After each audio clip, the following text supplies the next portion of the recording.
Hello future CS, welcome back to my channel again.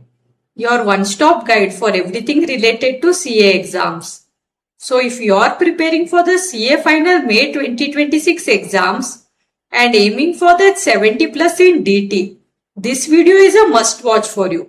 So ICAI has recently released an important webinar update that can completely change how you approach DT preparation. So let's quickly break down the key guidance and how you can use it to boost your scores. So if you are new to my channel, please subscribe for more CA exam related updates, strategies and guidance. So guys, when you visit my channel, do check out the playlist section. You will find several curated playlists for the CA final exams. Make sure to explore them and watch the videos in order to get maximum benefit from each topic. So the first important point mentioned in this webinar was ensure you go through the notification and circulars issued till 31st October 2025. So the notification and circular prior to 6 months before the exam are applicable for your exam, and also the judicial updates as well. So please go through this thoroughly. This will be available on the BOS knowledge portal, and also when you are studying, it is important to prepare your own notes. So for each chapter you can prepare your own notes, or you can use Saransh also for revision purpose. This will be helpful one day before the exam. Next, the question paper pattern was discussed. So part 1 will be MCQ. This is for 30 marks. And here all questions are compulsory, and this will be case scenario based MCQ, and there is no negative marking for this. Hence you should try to attempt all the MCQ. So for MCQ, you practice as many MCQ as possible during the study leave. It is better to practice the MCQ from the case scenario booklet also, so that you can get a habit of reading the MCQ thoroughly and solving it quickly and accurately. And also while solving, ensure you follow the elimination method of solving the MCQ. So what you have to do is, first you have to read the case scenario and then read the MCQ question. And then once again you have to read the case scenario and you have to correlate as to the question belongs to which para of the case scenario and it belongs to which provisions. In this way you have to correlate, and then you will be able to arrive at the accurate answer. And also if there is any MCQ which requires any calculation, what you can do is, in your answer sheet itself, one page you can write as a rough calculation for MCQ purpose. And you can do the calculation there and then you mark on the OMR sheet. So since MCQ doesn't have negative marking, please attend all the MCQs. Don't leave any MCQ. Next, part 2 is the descriptive. So this will be for 70 marks. And in this, there will be totally 6 questions. Out of that, question number 1 is compulsory, which is for 14 marks. So mostly this first compulsory question will be from chapter number 9. That is assessment of various entities. So for this assessment of various entity, from chapter number 1 to 8, all the concepts will be covered. That is, you will have to go through all the different forms of income. That is the 5 different categories of income: salary, business or profession, capital gains, income from other sources, income from house property, then income of other person included in assessee's total income, then aggregation, set off, carry forward of losses, then deduction from GTI. So including all this, it will be tested in this chapter 9, assessment of various entity. So this will come as a compulsory question. So mostly it will be based on the substantive provisions of this chapter. So in this compulsory question, please go through the question very carefully. First, identify what is the requirement of the question. Whether they are asking you to compute the tax liability, or whether they are just asking you to compute the total income or gross total income. Please see what they are asking to calculate, and then calculate accordingly. And then ensure you take into account all the adjustments. So since this first compulsory question will be there will be a lot of tricky adjustments in this, and many adjustments will be there. So while solving this, ensure that you have to take into account all the adjustments. And then from question number 2 to 6, you have to attend any 4 questions. That is, out of the remaining 5 questions, any 4 questions you have to answer. And there might be internal choice in one question. And also when you are answering this descriptive part, you have to substantiate your answer based on the provisions of the law. So if you are allowing or disallowing any item, you have to explain in detail as a part of your working note as to why you are allowing the item or why you are disallowing the item. Just writing allowed, disallowed will not be sufficient. You have to quote the correct provision, and then you have to write as to why you are allowing or why you are disallowing. And also in the question, unless otherwise specifically mentioned, you have to answer as per the default tax regime itself.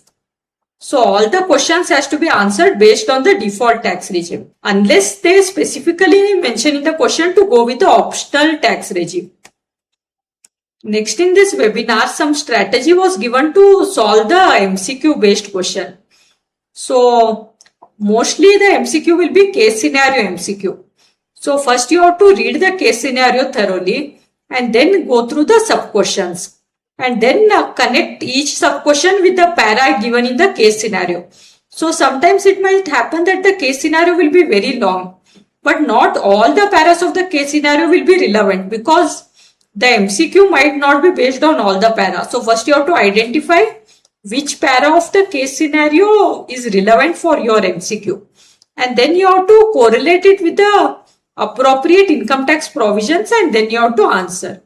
So you have to read the case scenario thoroughly and identify the facts which are relevant to the MCQ. So as I mentioned earlier, there is no negative marking, so don't leave any MCQ blank. And from the time management viewpoint, it was estimated that you should take only 2 minutes per MCQ. Don't spend more than that much time.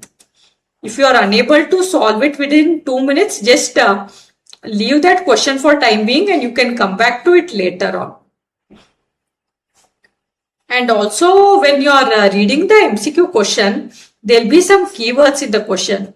So sometimes they will ask to mark the most appropriate answer, or sometimes they will ask least appropriate, or sometimes they will ask to mark the incorrect option. So be very careful with these tricky words in the question. And also some common traps in MCQ which has been noticed is, always check in the question whether the surcharge, marginal relief, TDS, all this has to be applied or no. Because sometimes the question might say ignore this surcharge or cess, or they might say compute the surcharge and cess. So you have to follow the instructions given in the question thoroughly. Next, some light was thrown on how to use the first 15 minutes reading time. So this first 15 minutes which you get extra reading time, this is very, very important. This can make or break your entire exam. You have to divide this 15 minutes into 5, 5 and 5. So in the first 5 minutes, what you have to do is, you have to read the entire question paper thoroughly. And then, like when you are reading it, read it with an open mind. Go through all the adjustments carefully. Sometimes it might happen that some question will be similar to what is there in the textbook, but some adjustment or some new twist will be there in the question. So it is suggested to read all the question with open mind. Then in the next 5 minutes, there will be one choice, right? So you have to decide as to which question you want to answer. Then in the balance 5 minutes, you have to decide the sequence in which you will be answering. So this is the way you have to optimally use the 15 minutes reading time. And it's always better to answer that question first which you know the best. Next, coming to the time management during the exam. So totally you have 180 minutes time for the exam. So almost 30 to 35 minutes you have to spend on MCQ segment. So 2 minutes per MCQ, that is 30 marks, 30 minutes. And then for the 4 optional questions, not the compulsory question, the optional questions, you should spend about 22 minutes to 25 minutes. And then the compulsory question, which is question number 1, this will be a bit lengthy question, so you might need 25 minutes to 35 minutes. So if you follow this pattern, 10 to 15 minutes will be left for revision. So if you have left any question, you can come back to this and write later on. And during the revision time also, revise all the MCQs and all the other answers also. And also if you do not know the answer to any question, leave some space for that and come back to it later on. Don't waste much time on one question itself. Next is how to present the answers. So support your answers with the legal provisions. Base your answers on legal provisions or judicial decisions. So since this is a law-based paper, you have to substantiate your answer with the provisions. Next, you have to write the working notes. Always show the working notes as a part of your answer. And also quote the section number. Quoting section number is not compulsory. However, if you quote the section number, it will add value to your answer. But if you don't remember the correct section number, don't misquote the section number. So instead of writing wrong section number, it is better to avoid writing the section number. And if there is any ambiguity in the question, and if you are taking any assumptions, please mention it as a part of your answer, so that the examiner will know as to what viewpoint you have taken in your answer. And always give a conclusion to your answer. So always conclude whether opting for 115 BAA or 115 BAC is beneficial or no. So in the question also they might ask like compute the tax under both the regimes and tell which is beneficial. At that time, ensure you give a proper conclusion. And for each question, ensure you answer all the subpart at one place itself. So suppose you are answering question number 3 and there are 3 subparts A, B and C. Suppose you know the answer for A and C. So first answer 3A, then answer 3C and leave a page for 3B. Don't do like answer 3A, then 4B like that. Then again come back to 3C. Don't do like that. So the answers of one question, that is all the subparts of one question must be together. It should not be scattered. Now some suggestion was given as to how to answer the case law based question. So first you have to identify the precise legal issue arising from the given facts of the question. So read the question carefully and identify the legal issue, and then state the relevant section or applicable case law. After that, you have to analyze the facts and the provision, that is correlate the fact and the provision, and if there is any case law decided by the court, you can write that case law name and bring out the rationale of the ruling, and then you have to give the conclusion. So whatever is the requirement of the question, based on that give the conclusion. So in case you don't remember the case law name, it's okay not to cite the case law name. However, answer based on the rationale of the ruling given. Now some common mistakes before the exam. So it was noticed that students commit the following errors before the exam. So first is not studying the applicable Finance Act. That is studying the outdated provisions and also ignoring the amendments. So ensure you are studying the right applicable Finance Act and go through the amendments, notification, circular, judicial update. So ensure you are checking out the BOS knowledge portal to see what amendments are applicable for your exam. The next error is skipping the RTPs and MTPs. So please don't do this. Please attempt the MTP. Because if you don't attempt the MTP, you won't be knowing as to what is the right exam pattern. And attempting mock test paper will give you an idea as to what should be the action plan for the real exam. The next error is not revising the concessional tax regime. So section 115 BA, 115 BAC, 115 BAE, all these are very important. Next error was overlooking TDS, TCS rates, time limits for return and appeal. Please go through this. And then one more mistake noticed was many students leave out the DTA and the international taxation chapter. This is section number 3. So next we'll cover this also. So please don't leave this section number 3 because this carries 30% to 35% weightage. And one more error noticed was, as mentioned earlier, the mock test paper has to be attempted in the exam-like conditions.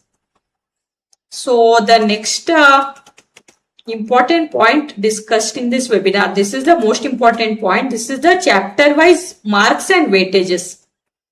So let's go through this quickly. So totally there are 3 sections. So section 1 is further divided into 2 subsections. So in section number 1, that is subsection 1, this comprises of chapter 1 to chapter 9. And as I mentioned earlier, compulsory question will be from this chapter 9 itself. So the weightage for this is 20% to 23%. And the marks allotted are 24 marks to 26 marks. Then subsection 2. This comprises of chapter 10, 11 and 12. So the weightage for this is 20 to 22% and the marks allotted are 22 marks to 24 marks. So under this in chapter 10, that is assessment of trust institutions, political party and other special entities, some important concept are charitable trust. Under this registration and renewal is important. Then InvITs are important. Then REITs and investment funds. These are important. And then in chapter 11, tax planning, tax avoidance and tax evasion. Under this GAR provisions are very important. Then next to chapter 12, taxation of digital transaction. Under this VDA provisions are important. So please go through this. Then we'll go to section number 2. So section 2 comprises of chapter number 13 to chapter number 20. So the weightage for this is 20% to 30% and the marks allotted are 24 marks to 34 marks. Under this, some important topics are updated returns, return filing requirement and due dates. Then we have the last section, section number 3. So the weightage for this is 30 to 35% and the marks is 34 marks to 40 marks. So under this, the first 4 chapters are very important. So this comprises of the DTA provisions and practical questions will come from this. So the last 4 chapters from this knowledge based question will be asked. So this section number 3 is very important. Please go through this. It was noticed that previously some students ignored this. Almost 35 to 40 marks depends on this last section. So please don't ignore this. So guys, that was a quick summary of the ICAI webinar and how you can strategically aim for 70% in DT. So if you found this video helpful and informative, please like the video and share the video. And also subscribe to my channel for more CA final exam related guidance and exam strategies. All the best for your preparation and I will see you all in the next video.